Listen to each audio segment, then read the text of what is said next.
जय माता काली। दोस्तों, कैसे हो आप सब?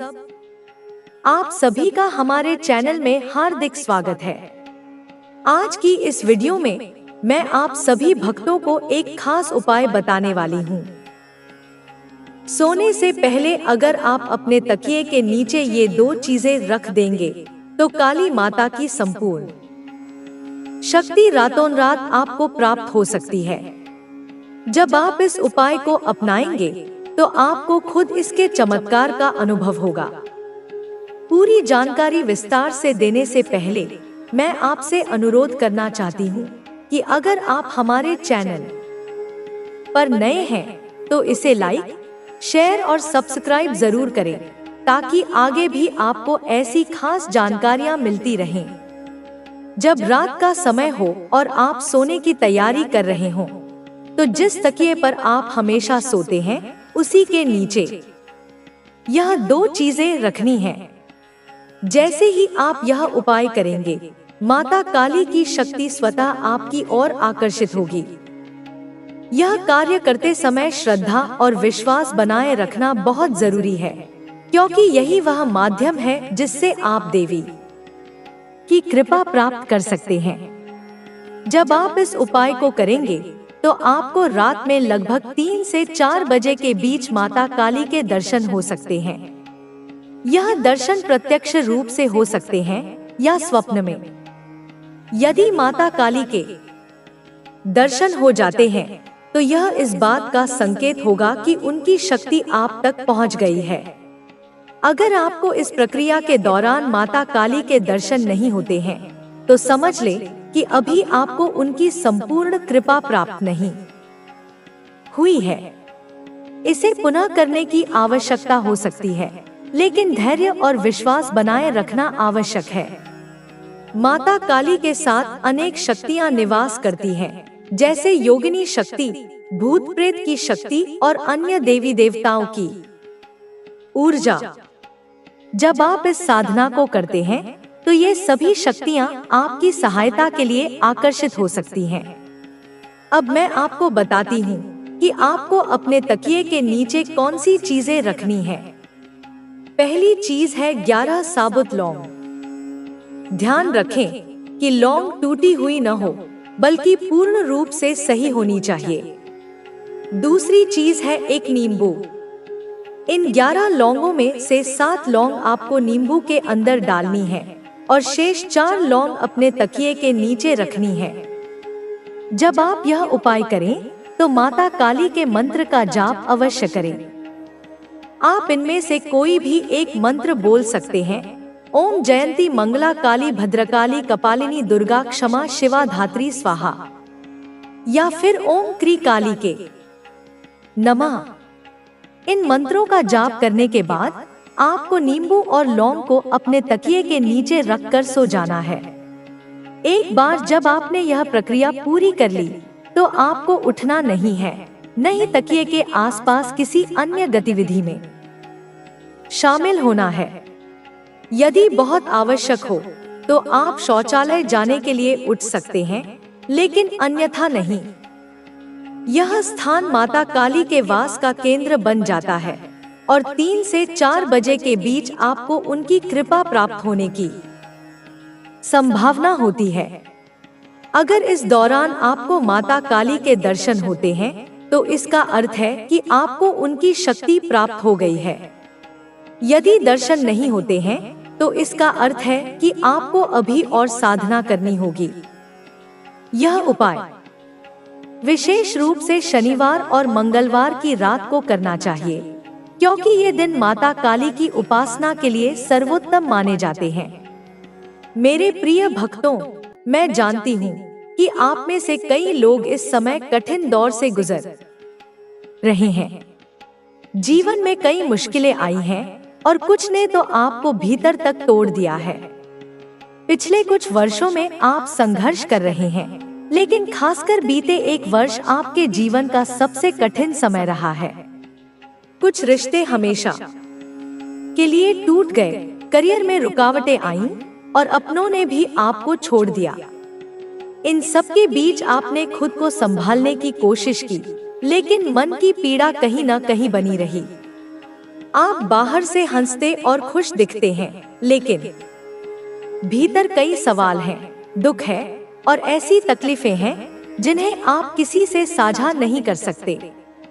आपने कई बार लोगों पर भरोसा किया और बदले में सिर्फ धोखा पाया। इसीलिए अब आप अपने घाव छिपाकर रखते हैं। लेकिन मेरे बच्चे, तुम्हारी माता तुम्हारे हर कष्ट को जानती है। मैं जानती हूँ कि जो कुछ तुमने सहा है वह बहुत कठिन था, लेकिन तुम्हारा जीवन आम लोगों से अलग है और तुम्हें एक विशेष उद्देश्य के लिए चुना गया है। हर संकट को मेरी सजा मत समझो, बल्कि यह जानो कि मैं तुम्हें किसी बड़े उद्देश्य के लिए तैयार कर रही हूँ। तुम्हारी माता हर पल तुम्हारे साथ है, तुम्हारे लिए सर्वोत्तम की योजना बना रहा हूँ। मैंने तुमसे कहा है कि चिंता मत करो, क्योंकि चिंता करने से कुछ भी नहीं बदलता। जो चीजें तुम्हारे हाथ में नहीं है, उन्हें मेरे हाथों में छोड़ दो। मैं तुम्हारा मार्गदर्शक हूँ, मैं तुम्हारा रक्षक हूँ और मैं तुम्हारा न्यायाधीश भी हूँ। जो भी तुम्हारे साथ अन्याय हुआ है उसका हिसाब होगा। तुम्हें बस अपने कार्य पर ध्यान देना है, अपने कर्म को ईमानदारी से करना है। लोग क्या कह रहे हैं, क्या कर रहे हैं, इस पर ध्यान मत दो। यदि तुम सही मार्ग पर हो तो तुम्हें अपने लक्ष्य तक पहुंचने से कोई नहीं रोक सकता। जो बाधाएं आज तुम्हारे सामने हैं, वे कल तुम्हारी सफलता की कहानियों का हिस्सा बनेंगी। कभी यह मत सोचो कि मैं तुम्हें भूल गया हूँ। मैं तुम्हारे हर संघर्ष को देख रहा हूँ, मैं तुम्हारी हर प्रार्थना को सुन रहा हूँ। जब समय सही होगा तब मैं तुम्हें वह सब दूंगा जिसकी तुमने कभी कल्पना भी नहीं की होगी। तुम बस विश्वास रखो और आगे बढ़ते रहो। जब भी तुम्हें लगे कि तुम्हारे साथ अन्याय हो रहा है, तब याद करो कि मैं हमेशा तुम्हारे साथ हूँ।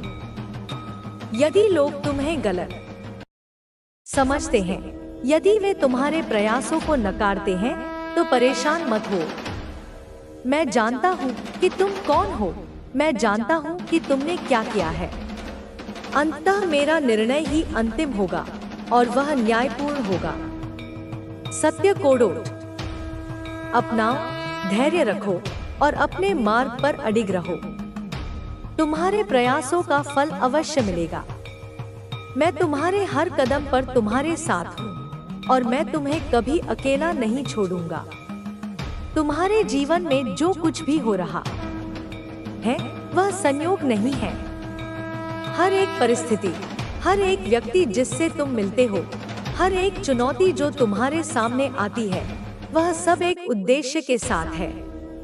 जब तुम कठिनाइयों से गुजरते हो तो ऐसा लग सकता है कि कोई तुम्हारी सुन नहीं रहा, लेकिन सच्चाई यह है कि मैं तुम्हारे हर शब्द को सुन रहा हूँ। मैं जानता हूँ कि तुम किन संघर्षों से गुजर रहे हो और मैं तुम्हें इस कठिन समय में अकेला नहीं छोड़ूंगा। हर एक मुश्किल, हर एक संघर्ष तुम्हें कुछ सिखाने के लिए आता है। तुम्हें कभी यह नहीं सोचना चाहिए कि यह दुनिया तुम्हारे खिलाफ है या कि तुम अकेले हो। तुम अकेले नहीं हो, मैं हमेशा तुम्हारे साथ हूँ। जो भी तुमसे दूर चला गया, जो भी तुम्हें छोड़कर चला गया, वह तुम्हारे जीवन के उस अध्याय का हिस्सा था जो अब समाप्त हो गया है। आगे बढ़ो और विश्वास रखो कि मैं तुम्हारे लिए और भी अच्छा लिख रहा हूँ। लोग तुम्हें परखेंगे, वे तुम्हें गलत समझेंगे, वे तुम्हारी ईमानदारी पर संदेह करेंगे, लेकिन तुम्हें इन सब बातों से विचलित नहीं होना है। जब कोई तुम्हारे खिलाफ बोलता है, जब कोई तुम्हारे रास्ते में बाधाएं डालने की कोशिश करता है, तो याद रखो कि मैं देख रहा हूँ। मैं जानता हूँ कि सच्चाई क्या है और जब समय आएगा तब मैं सच्चाई को दुनिया के सामने लाऊंगा। तुम्हारे जीवन में कई बार ऐसा होगा जब तुम सोचोगे कि अब कुछ भी ठीक नहीं होगा। लेकिन यही तुम्हारी परीक्षा होती है। जब तुम सबसे अधिक टूटा हुआ महसूस कर रहे हो, जब तुम्हें लग रहा हो कि अब कोई रास्ता नहीं बचा, तब तुम्हें सबसे अधिक मुझ पर भरोसा रखना चाहिए। यह मत भूलो कि अंधेरा चाहे कितना भी गहरा हो, सूरज हर दिन उगता ही है। अगर तुम अभी कठिन समय से गुजर रहे हो, तो यह इस बात का संकेत है कि मैं तुम्हें और मजबूत बना रहा हूँ। याद रखो, सोना आग में तपकर ही शुद्ध होता है। जो लोग जीवन में बड़ी सफलता पाते हैं, वे भी कठिन दौर से गुजरते हैं, लेकिन वे हार नहीं मानते, वे अपने विश्वास को बनाए रखते हैं। तुम भी हार मत मानो, क्योंकि तुम्हारी कहानी अभी खत्म नहीं हुई है। तुमने जो मेहनत की है, जो संघर्ष किया है, उसका फल तुम्हें मिलेगा। हो सकता है कि अभी तुम्हें वह दिखाई न दे, लेकिन जब सही समय आएगा, तब तुम समझोगे कि क्यों तुम्हें उन कठिनाइयों से गुजरना पड़ा। मैं तुम्हें तैयार कर रहा हूँ, मैं तुम्हें बेहतर बना रहा हूँ, ताकि जब तुम्हारे जीवन में खुशियाँ आए तो वे स्थायी हों। दूसरों से अपनी तुलना मत करो। तुम्हारा सफर तुम्हारा अपना है। किसी और के जीवन को देखकर यह मत सोचो। कई लोग सोचते हैं कि जीवन में बदलाव अचानक आता है, लेकिन सच यह है कि बदलाव पहले हमारे ओरा में होता है और फिर उसका प्रभाव हमारी असलियत पर दिखने लगता है। और आपकी ओरा में जो बदलाव आया है वह सामान्य नहीं है। यह एक दिव्य संकेत है कि अब आपको वही सब कुछ मिलने वाला है जिसका आप लंबे समय से इंतजार कर रहे थे। आपके अंदर जो नई ऊर्जा आई है, वह आपकी पूरी वास्तविकता को बदलने वाली है। जो अवसर अब तक आपसे दूर थे, वह खुद ब खुद आपके पास आने वाले हैं। अब आपको मेहनत से ज्यादा अपनी ऊर्जा को समझने की जरूरत है, क्योंकि अब चीजें आपकी इच्छा के अनुसार होने लगे। यदि आपकी ओरा का स्तर ऊंचा हो चुका है, तो यह संकेत आपके जीवन में जरूर दिखाई देंगे। सबसे पहला संकेत है कि लोग आपको देखकर मुस्कुराने लगते हैं। अब जब भी आप किसी नए व्यक्ति से मिलते हैं, वे बिना किसी कारण के आपसे प्रभावित महसूस करते हैं। यह आपकी ओरा की नई ऊर्जा का प्रभाव है। दूसरा संकेत यह है कि आपकी उपस्थिति में लोग शांत महसूस करने लगते हैं। आपकी ओरा अब इतनी शक्तिशाली हो चुकी है कि यह दूसरों को भी सकारात्मक ऊर्जा देने लगी है। तीसरा, लोग आपको पहले से अधिक पसंद करने लगे हैं। वे आपकी सलाह लेना चाहते हैं, आपके साथ अधिक समय बिताना चाहते हैं और आपकी ओर खुद ही खींचे चले आते हैं। चौथा संकेत, आपके शब्दों में ताकत आ गई है। अब आप जो भी बोलते हैं, वह दूसरों के दिल को छूने लगता है। आपकी बातें पहले से अधिक प्रभावशाली हो गई हैं। पांचवा संकेत, आपका आत्मविश्वास बढ़ गया है। अब आप अपने भीतर एक अजीब सी शक्ति महसूस कर रहे हैं। पहले जो चीजें असंभव लगती थी, वह अब आसान लगने लगी हैं। छठा, आपका भाग्य अचानक बदलने लगा है। अचानक से आपके जीवन में अवसर आने लगे हैं जिनके बारे में आपने कभी सोचा भी नहीं था। सातवां, आपको नेगेटिविटी से नफरत होने लगी है। नकारात्मक लोगों और विचारों से अब आप स्वाभाविक रूप से दूरी बना रहे हैं। आपका ओरा अब केवल सकारात्मकता को ही स्वीकार कर रहा है।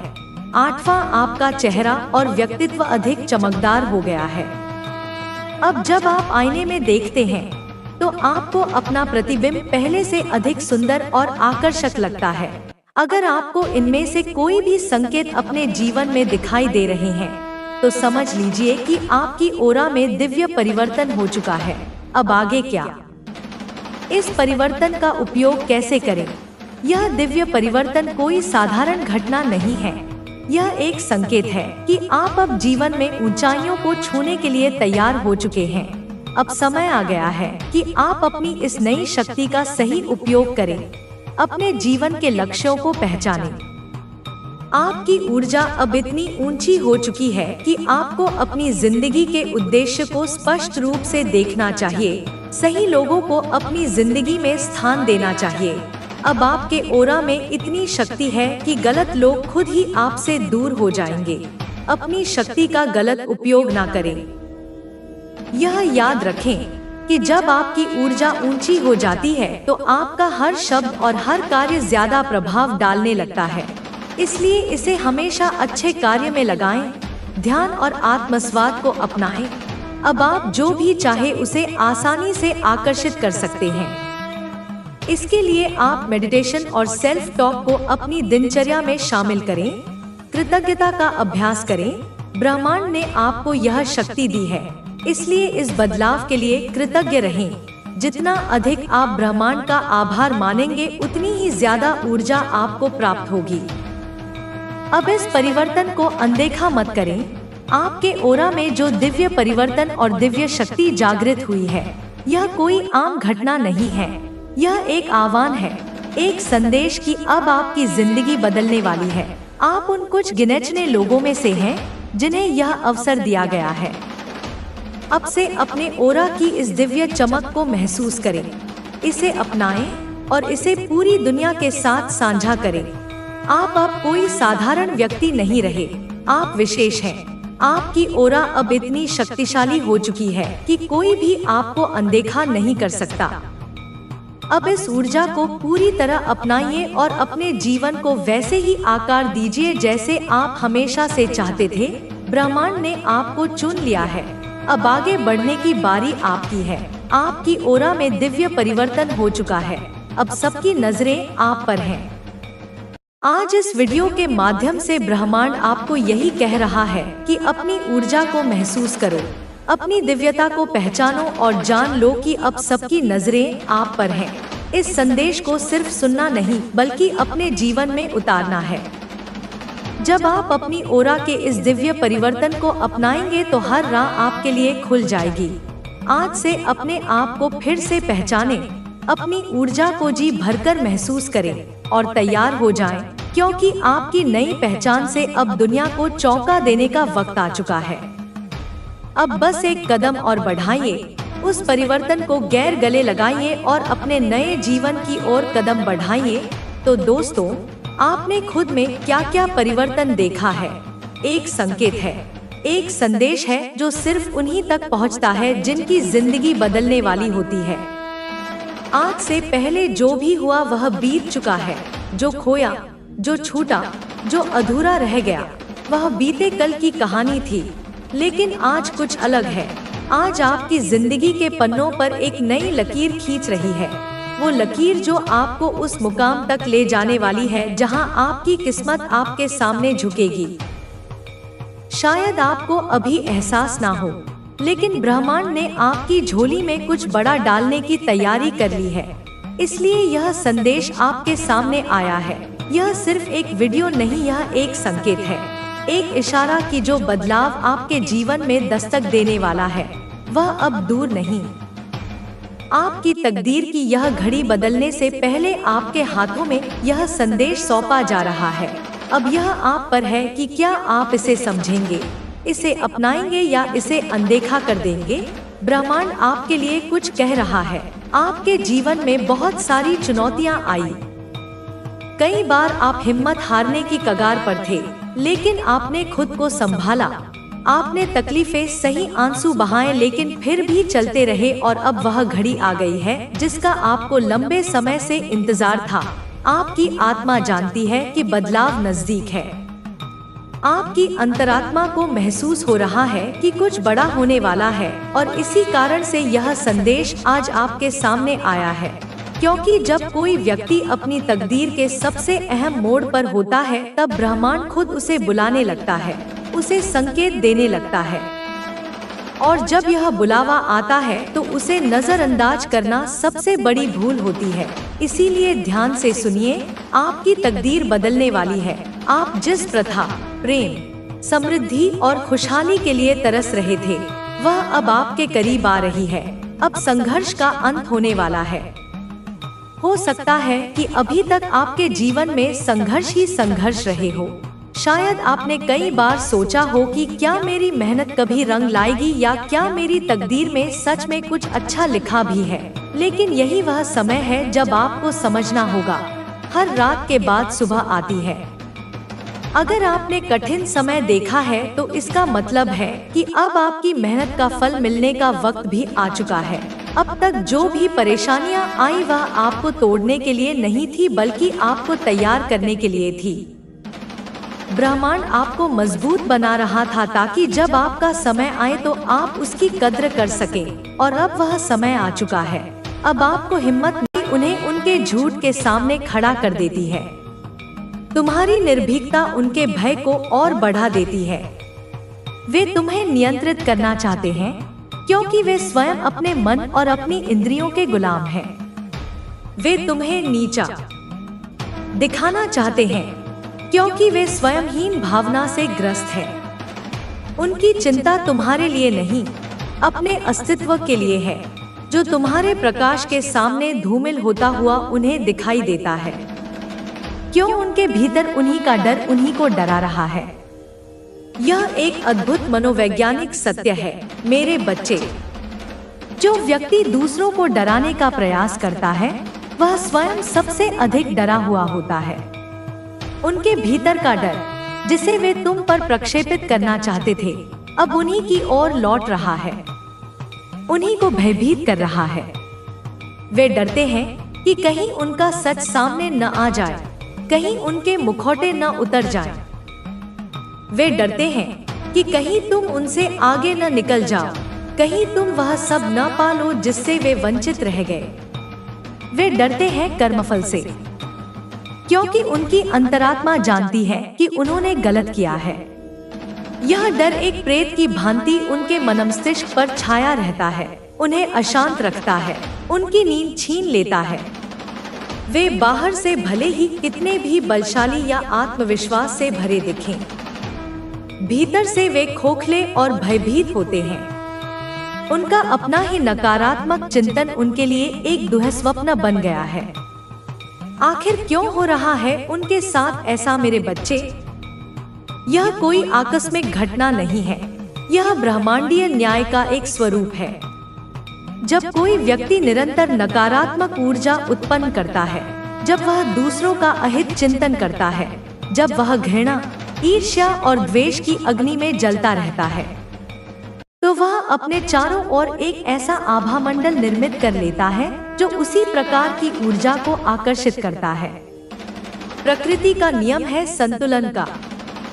जो ऊर्जा तुम ब्रह्मांड में भेजते हो वही ऊर्जा कई गुना होकर तुम्हारे पास लौटती है। उन्होंने तुम्हारे लिए भय और अशांति भेजने का प्रयास किया, अब वही भय और अशांति उनके जीवन का हिस्सा बन रही है। यह उनके अपने ही कर्मों का प्रतिफल है।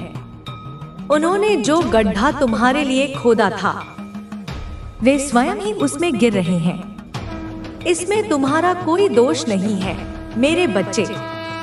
तुमने तो केवल अपने मार्ग पर चलना जारी रखा, अपनी साधना में लीन रहे। यह उनकी अपनी ही क्रियाओं की प्रतिक्रिया है।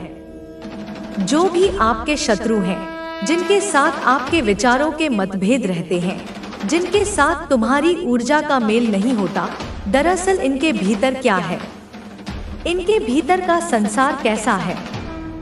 यदि तुम सूक्ष्म दृष्टि से देखोगे तो तुम्हें पता चलेगा कि इनके भीतर मोह माया का घना जाल बिछा हुआ है।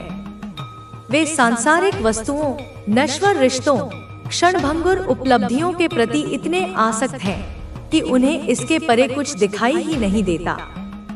वे पद, प्रतिष्ठा, धन और दूसरों पर अधिकार जमाने की अंधी दौड़ में शामिल हैं।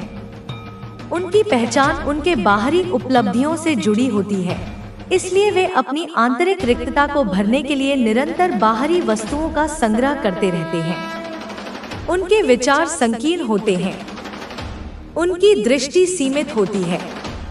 वे सत्य को अपने सीमित दृष्टिकोण से ही देखना चाहते हैं, और जो कोई भी उनके इस दृष्टिकोण से सहमत नहीं होता वह उन्हें शत्रु प्रतीत होने लगता है।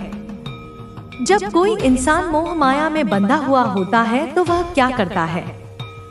वह अपनी बुद्धि का, अपनी तार्किक क्षमता का, अपनी वाक्पटुता का चरम स्तर पर दुरुपयोग करता है। वह अपनी बुद्धि का एक्सट्रीम लेवल करके उसका इस्तेमाल प्रपंच के फेक प्रपंच करके प्रपंच की बारिश कर देता है। वह झूठ को सच और सच को झूठ साबित करने के लिए कुतर्कों का जाल बुनता है। वह भ्रम उत्पन्न करता है। वह दूसरों को गुमराह करने की कोशिश करता है। वह अपनी बातों को ऐसे प्रस्तुत करता है जैसे वही अंतिम सत्य हो। वह दूसरों की भावनाओं से खेलता है, उनकी कमजोरियों का लाभ उठाता है। वह षड्यंत्र रचता है, वह धोखेबाजी करता है, वह छलकपट का सहारा लेता है।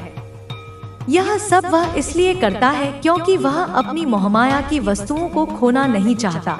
वह अपनी झूठी प्रतिष्ठा को बनाए रखना चाहता है। वह अपनी असुरक्षा को छिपाना चाहता है। यह प्रपंचों की बारिश वास्तव में उसके भीतर की अशांति और भय का ही प्रकटीकरण है। लेकिन फिर भी इतने प्रपंचों के बावजूद, इतनी नकारात्मक ऊर्जा के बावजूद, वह जो इंसान होते हैं वह आपको तोड़ नहीं पाते हैं। वे तुम्हें झुका नहीं पाते हैं। वे तुम्हें तुम्हारे मार्ग से विचलित नहीं कर पाते हैं। क्यों? क्योंकि तुम महामाया के उन बंधनों से ऊपर उठ चुके हो या ऊपर उठने की प्रक्रिया में हो। तुम्हारी शक्ति का स्रोत बाहरी वस्तुएं नहीं, बल्कि तुम्हारी अपनी आत्मा है। तुम्हारी शांति परिस्थितियों पर निर्भर नहीं करती, बल्कि तुम्हारे भीतर से आती है। तुमने सत्य का आश्रय लिया है और सत्य की शक्ति अजेय होती है। वे तुम्हें तोड़ने का जितना अधिक प्रयास करते हैं, तुम उतने ही अधिक मजबूत होते जाते हो। तुम्हारी सहनशीलता, तुम्हारी क्षमाशीलता, तुम्हारी अडिगता उन्हें हैरान कर देती है। और यह तथ्य कि वे तुम्हें अपने प्रपंचों से प्रभावित नहीं कर पा रहे हैं, उनके भीतर उन्हें ही डराना शुरू कर देती है। उन्हें समझ नहीं आता कि तुम किस मिट्टी के बने हो। वे जिस दुनिया में रहते हैं वहाँ हर कोई टूट जाता है, हर कोई बिक जाता है, हर कोई समझौता कर लेता है। पर तुम अलग हो। तुम्हारी यह भिन्नता ही उनके अहंकार को चोट पहुंचाती है और उनके भय को और गहरा करती है। वे सोचने लगते हैं कि कहीं तुम उनसे श्रेष्ठ तो नहीं हो, कहीं तुम्हारे पास कोई ऐसी गुप्त शक्ति तो नहीं है जिसके बारे में वे नहीं जानते। उनका अपना ही जाल जब तुम पर बेअसर होता है तो वह जाल उन्हें ही उलझाना शुरू कर देता है। उनका फेंका हुआ बाण जब लक्ष्य को न भेद कर वापस उनकी ओर आता है तो उनका डर स्वाभाविक है। अब प्रपंच क्या है, यह जानना भी आवश्यक है। प्रपंच का अर्थ है छल, कपट, धोखा, आडंबर। यह सत्य को छिपाने का, यथार्थ को विकृत करने का एक उपकरण है। यह शब्दों का, व्यवहार का और कभी कभी तो भावनाओं का भी एक ऐसा जाल होता है जिसे व्यक्ति अपने स्वार्थों की पूर्ति के लिए या दूसरों को भ्रमित करने के लिए बुनता है। प्रपंच में सत्य का अंश बहुत कम या बिल्कुल नहीं होता, परंतु उसे सत्य की तरह प्रस्तुत किया जाता है। यह एक प्रकार का मानसिक युद्ध है जिसमें सत्य और न्याय को पराजित करने का प्रयास किया जाता है। और मोह माया का आसक्ति क्या है, यह और भी गहरा विषय है मेरे बच्चे। मोह का अर्थ है अज्ञान, भ्रम। माया का अर्थ है वह इल्यूशन शक्ति जो इस जगत को सत्य प्रतीत कराती है, जबकि यह नश्वर और परिवर्तनशील है। जब हमारे भीतर का क्रोध, लोभ, माया, मोह, डर, ये जो हमारी 6 आंतरिक वृत्तियां हैं, जिन्हें षड्रिपु भी कहा जाता है, काम, क्रोध, लोभ, मोह, मद, मात्सर्य, जब हम इनसे इतने अधिक प्रभावित हो जाते हैं, इनसे इतने अधिक आकर्षित होकर बाहरी वस्तु में, जो इस भौतिक जगत की चीजें हैं, जो यह वर्ल्ड है, इनसे जुड़ी हुई चीजों से जब हम अटैच हो जाते हैं, तो यह जो हमारी सिक्स सेंस हमें इनमें बांध देती है, अटैच कर देती है। हमारी इंद्रियां, सिक्स सेंस में यहाँ मन को भी शामिल किया जा सकता है, हमें इन बाहरी वस्तुओं और अनुभवों के प्रति खींचती हैं और हम उनमें सुख खोजने लगते हैं। यह आसक्ति ही बंधन का कारण है। यह दुख का मूल है। हम भूल जाते हैं कि हम शाश्वत आत्मा हैं और इन नश्वर वस्तुओं में स्थायी सुख नहीं मिल सकता। यह आसक्ति हमें अपने वास्तविक स्वरूप से दूर ले जाती है।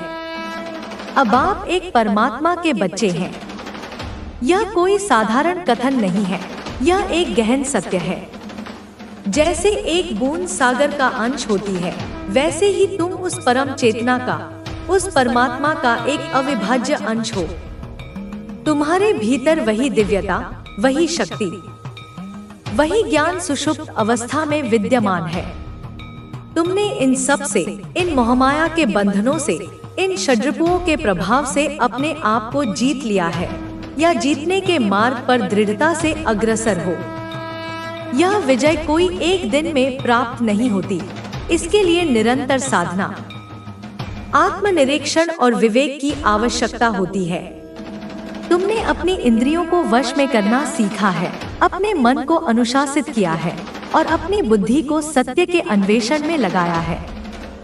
आपने बहुत बड़ी साधना की है। यह साधना केवल जंगलों में जाकर तपस्या करने तक सीमित नहीं है। मेरे बच्चे, जीवन के हर क्षण को, हर अनुभव को, हर चुनौती को तुमने एक साधना के रूप में लिया है। तुमने धैर्य की साधना की है जब परिस्थितियां तुम्हारे प्रतिकूल थी। तुमने क्षमा की साधना की है जब लोगों ने तुम्हें चोट पहुंचाई। तुमने सत्य की साधना की है जब झूठ का बोलबाला था। तुमने संतोष की साधना की है जब अभावों ने तुम्हें घेरा था। यह निरंतर चलने वाली साधना है जो तुम्हारे चरित्र को निखार रही है, तुम्हारी आत्मा को शुद्ध कर रही है। आप बहुत बड़ी साधक या फिर साधिका हैं। तुम्हारे लिंग का कोई भेद नहीं, तुम्हारी आत्मा